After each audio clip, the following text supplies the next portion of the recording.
और अब पाकिस्तान से एक बड़ी खबर आ रही है। लश्कर तैयबा का को फाउंडर आमिर हमजा घायल हो गया है। एक के बाद एक ऐसे शख्स का कत्ल है जो कहीं ना कहीं किसी न किसी तरीके से इंडिया को मतलूब है। पाकिस्तान में हिंदुस्तान के दुश्मनों का खात्मा कौन कर रहा है? लश्कर के सरगना हाफिज सईद का करीबी माना जाता है आमिर हमजा लाहौर में अपने घर में हुए एक हादसे में वो घायल हो गया।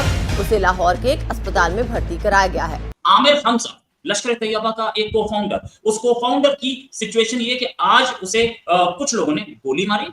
लश्कर की फंडिंग, प्रचार और भर्ती से जुड़े रहे आमिर हमजा को अमेरिका पहले ही ग्लोबल आतंकी घोषित भी कर चुकी है। अभी वो हॉस्पिटल में सांसें गिन रहा है, सुबह तक हो सकता है निपट जाए। पाकिस्तान में भारत को मतलूब अफराद और साबिक जिहादी कमांडर्स के कत्ल की पै दर पै और एक बहुत बड़ी खबर है क्योंकि भी रिसेंटली पाकिस्तान और इंडिया के दरमियान जो क्लैशेस हुए थे उसके बाद ये जो डेवलपमेंट है ये आई है। अब तो देखिए, ये अब आतंकवाद में पाकिस्तान ने डबल पीएचडी कर ली हुई है। ये आतंकवाद को कभी भी खत्म नहीं करेंगे, कभी भी खत्म नहीं करेंगे। इनके खून में रच बस चुका है आतंकवाद।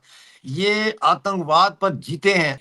जैसे पहले 2 दर्जन से ज्यादा ऐसे पाकिस्तानियों को कत्ल किया गया। और ये जो फील्ड मार्शल का ओहदा है, ये वाहिद दुनिया का मुल्क है जहां पे जंग हारने पर तमगे लगाए जाते हैं फौज के। जय हिंद दोस्तों, स्वागत है आपका हिंद और वॉइस में।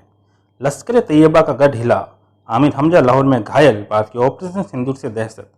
लश्कर तैयबा के सह संस्थापक आमिर हमजा लाहौर स्थित अपने घर में रहस्यमय हालातों में घायल हो गए और सुरक्षा घेरे में अस्पताल में भर्ती है। पाकिस्तान में चर्चा है कि हमला भारत के खुफिया ऑपरेशन सिंदूर का हिस्सा हो सकता है, एक मिशन जिसमें दुश्मनों को उसकी मान में घुसकर खत्म किया जा रहा है। हमजा, हाफिज सईद और अब्दुल रहमान मक्की का करीबी एलईटी के प्रचार और रणनीतिक तंत्र का अहम चेहरा रहा है। अमेरिका तक उसकी गतिविधियों पर नजर रखता रहा है। अब जब वह खुद अपने घर में सुरक्षित नहीं है, पाकिस्तान के आतंकी नेटवर्क में दहशत फैल गई है। पाकिस्तानी एजेंसियों को डर है कि भारत अब सिर्फ चेतावनी नहीं, सीधा एक्शन ले रहा है। यह हमला एक स्पष्ट संदेश है, भारत अब चुप नहीं बैठेगा, दुश्मनों को चुन चुनकर जवाब देगा।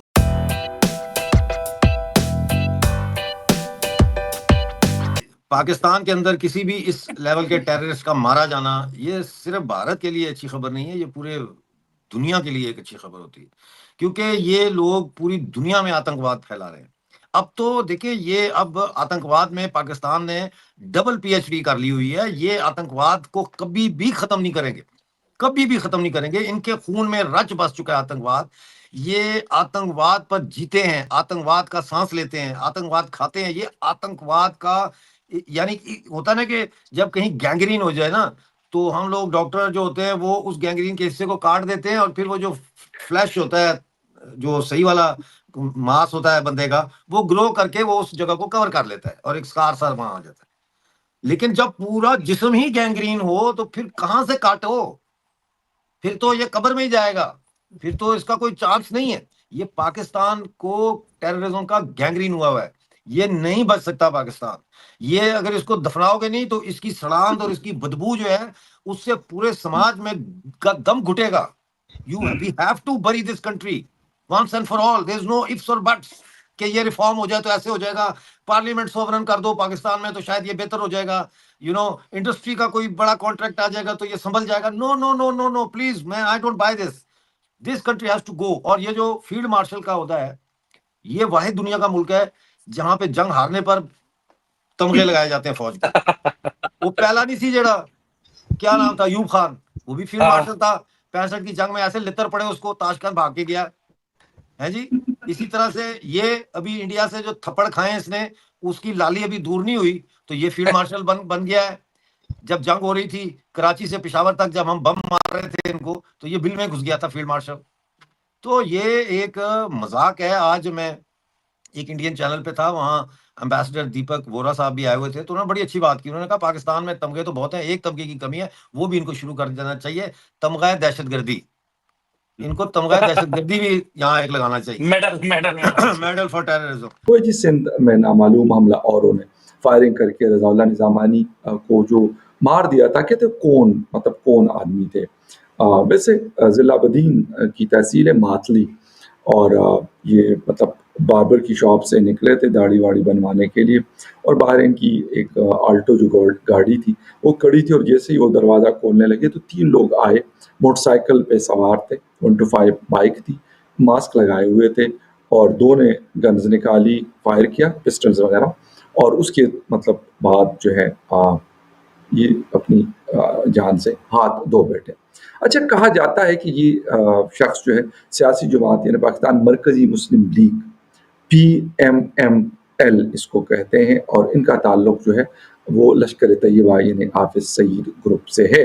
तो उनके ये थे, और ये भी इंडियन मीडिया ने कहा कि ये लश्कर के बहुत बड़े कमांडरों में से एक थे और इनको कत्ल कर दिया गया है। इससे पहले भी हमने बहुत सारी बातें मतलब सुनी। ये कहा जा रहा है कि शायद ये ताल्लुक इनका था और ये काफ़ी एक्टिव भी रहते थे। दूसरा आसिम मुनीर साहब जो कि अब बन चुके हैं फील्ड मार्शल, क्या बोलेंगे सर? मैं तो पाकिस्तानियों को इतना ही बोलूंगा कि मुबारक हो कि इनकी डिक्टेटरशिप पक्की हो गई है। अब इन्हें बार बार जनरलों का बदलना चलता रहेगा, पर फील्ड मार्शल यही बैठा रहेगा। तो इनका एक तय हो गया है कि एक डिक्टेटर के तौर पे 24/7 365 एक बंदा हमेशा इंटरफियर करेगा, वो है आसिफ मुनीर। और इसकी कुंडली ये है कि ये अननोन गनमैन के हत्थे चढ़ेगा आने वाले 2 साल के अंदर अंदर। क्योंकि देखें, इन्होंने फील्ड मार्शल तो खुद को बनवाया ही है, इन्होंने air chief marshal Zaheer Ahmed Babar को भी एक्सटेंशन दे दी है।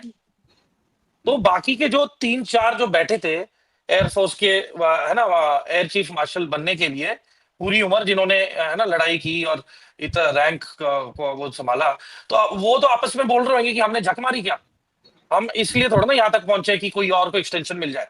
क्योंकि उनको तो बोल देंगे भाई तुम रिटायर हो जाओ, तुम्हारा बैच वॉश आउट है, क्योंकि हमने तो अपनी मर्जी का चुन लिया, है ना, जो चापलूस है। तो बेसिकली अभी देखें इनकी मिलिट्री के आपस में अब धीरे धीरे खबरें आने लगेंगी कि इंटरनल म्यूटिनी हो गई, डिसिप्लिन केस हो गए, किसी ने ऑर्डर लेने से मना कर दिया, है ना, वो वर्दियां छोड़ के उतार के सिविल के साथ शामिल हो गए। तो ये एक सिविल वॉर लाइक सिचुएशन की ओर बढ़ावा देने की बात है। एंड पीटीआई तो पहली मौका ढूंढ रही है। अब तो इमरान खान का जो जैसे इन्होंने सेक्सुअल असॉल्ट किया है, रेप किया है उनका, वो तो फौज को भुगतना तो पड़ेगा, कहां जाएंगे चुपके। तो देखिए ये सारी चीजें बढ़ती जा रही हैं जो इन्होंने एथनिक क्लिंजिंग बलूचिस्तान में की है। अब ये देखना धीरे धीरे इस्लामाबाद, पंजाब, सिंध, यहाँ पे भी फौज इस हरकतों पे मतलब हावी हो जाएगी कि they will start picking up political people, senior army officers जो बगावत के चक्कर में है, जो डिसिप्लिन नहीं चाह रहे, या फिर देखना आधे अफसर तो इनके भगौड़े होके फौरन चले जाएंगे कि भैया हमने यहाँ कुछ नहीं करना, हमारी तो नौकरी ऐसी चलेगी। क्योंकि देखिए अब आपके पास एक प्रॉपर अनडिक्लेयर्ड डिक्टेटर आ गया है फील्ड मार्शल के रैंक के नाम पे। एंड दे से कि Asif Munir has the ideology of general Zia ul Haq and he has the tactical mindset of general Pervez Musharraf. Wow. तो जिया उल हक और परवेज मुशर्रफ का मिक्स है ये, and he is a disaster for Pakistan.